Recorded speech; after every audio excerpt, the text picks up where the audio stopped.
Alright, ladies and gentlemen, we're gonna continue on to the next fight. This is the semi-final in the heavyweight bout. My name is Danial Chee and I'm with Brian James Victor. Brian, how are you doing? I'm doing good, Daniel. I'm excited to be here, and it's time for the big boys yet again, Daniel. We can see that Ethan, Ethan Teo in the red gloves and we have James Lowe in the blue gloves. Ethan looks the bigger fighter. What do you think? I mean, it's hard to say, man. Both of them are huge, dude, in terms of being, in a heavyweight. But yeah, I mean, I can see what you mean, Daniel.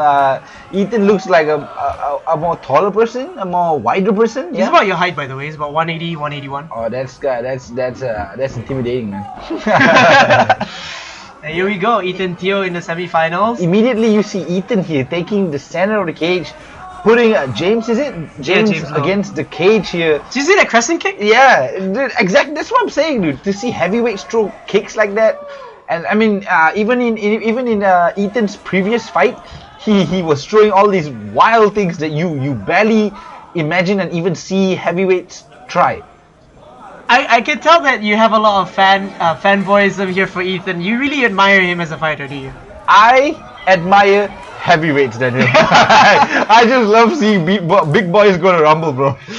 Ethan definitely loves the rumble, and I think there was a little groin shot there from James Lowe to Ethan. Obviously, Ethan gets 5 minutes to recover.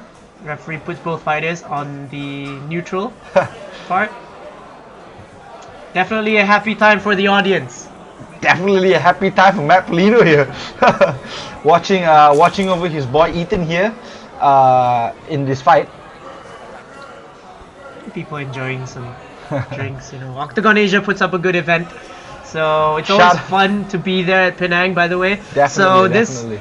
I don't really get to say this much because usually I'm always trying to commentate on the fight, but Octagon Asia Fighting Championship is held in Penang, right in front of Sunway Hotel. Mm-hmm. Yep, that's where the location is.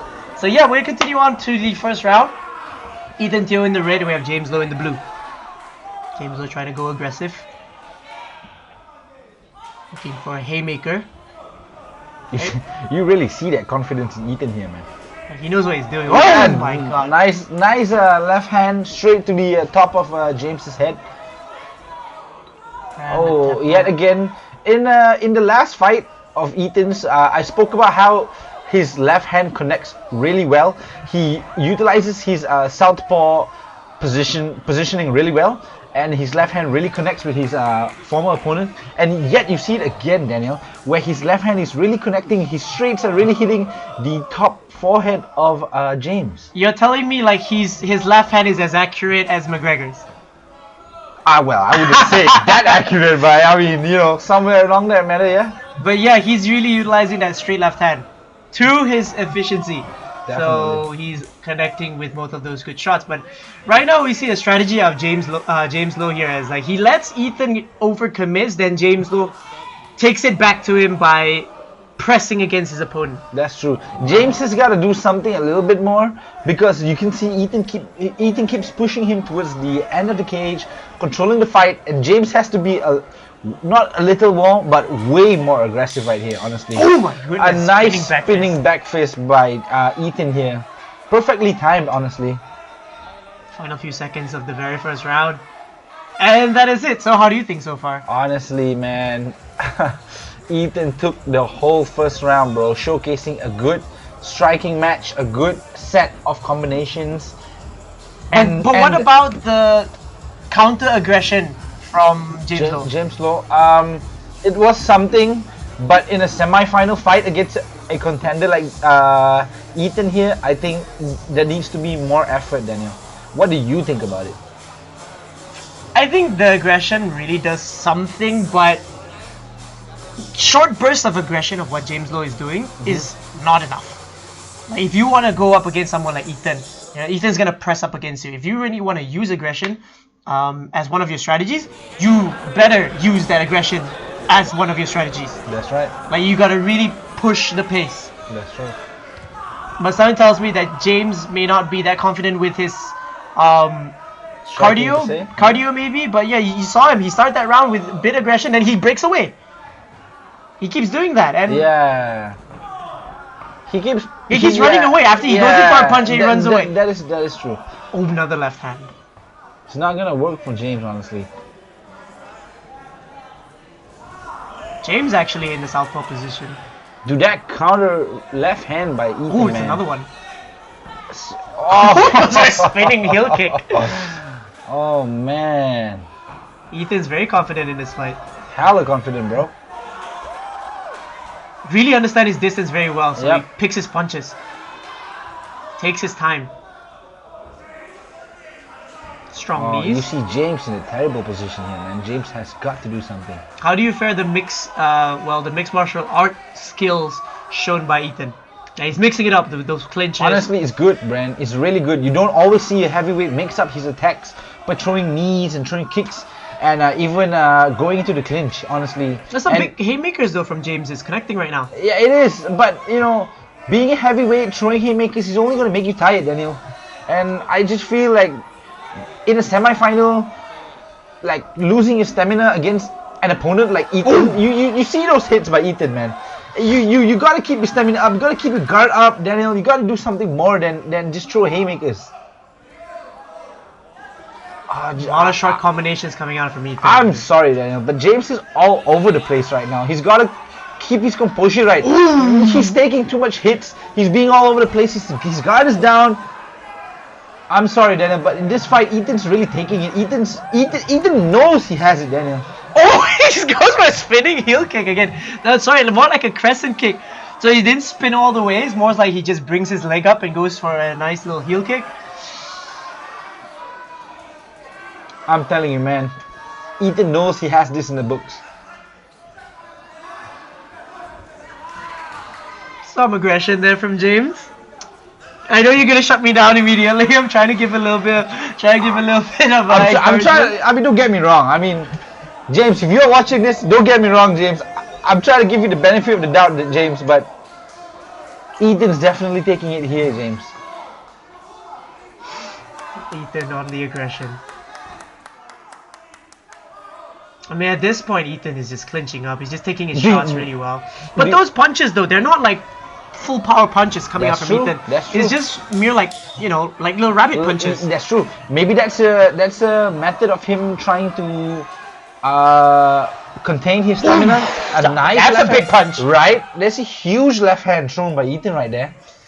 But yeah, so definitely a lot more scoring is being done here from Ethan, right? Definitely. I would say that Ethan has definitely taken it in terms of points. He's taken it in the first and the second.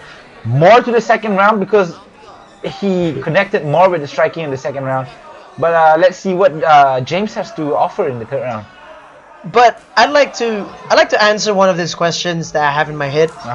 I think Ethan could finish that fight in that round. Oh, definitely. I think if he took his opponent down, that would have been it. That's it. Definitely. I agree with you. So what's the 100%. psychology? What's the philosophy about keeping the fight standing up though? Like you know you can finish it, but you just choose to stand up. What's the philosophy behind that kind of strategy?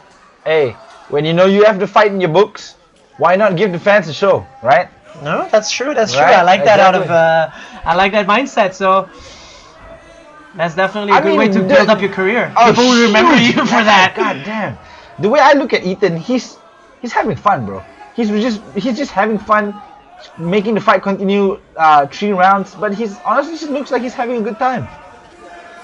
He's just stalking his opponent now. James Lowe is just desperately trying to run away. He's really been trying those crescent kicks from the first round, dude. Not being so successful Yeah. yet, but we'll see how it fares. Obviously, Ethan having the clinch control now goes to 50-50, and to wizard control here from James Lowe. Ethan, definitely you can see that Ethan's the heavier fighter. Like the way he just leans over, like the weight just pours onto James Lowe. Ooh, big swing there from James. A huge swing by James. Ethan, But maybe in the third round you should. If I was in James's books right now in the third round, I'd focus on conserving my stamina a bit. conserving? Conserving, but maybe towards the half of the round, go full out. Okay, so Boss Rutan style. And Boss Rutan likes to do that. Yeah, exactly.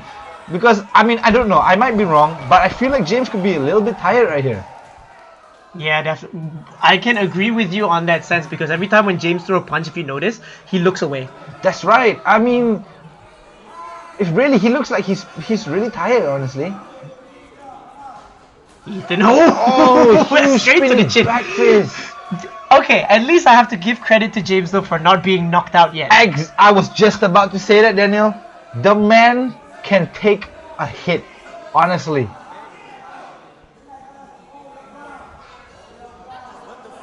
And right here, Ethan is just putting his weight against the cage. James Lowe is Using that weight to his advantage, man. He's really good at controlling the fight on the cage. big punches from Ethan. Continuous barrage, but Ethan's not giving a big barrage. It is That's right. short burst barrage. Correct, correct. So maybe that's why James is not knocked out yet. That's right. But also the punches from Ethan is not fully torqued on the hips. It's always on the arms. That's right. Man, if I was James right now, I'd just go and bang, bro.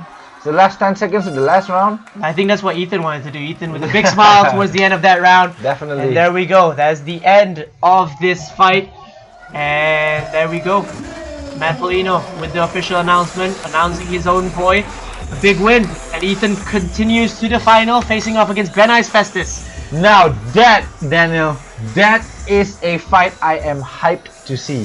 That's right, ladies and gentlemen. We're all hyped to see for the finals. And I have been your commentator with Brian James Victor. My name is Danial Chee. Thank you for watching. This is MMA Southpaw Malaysia.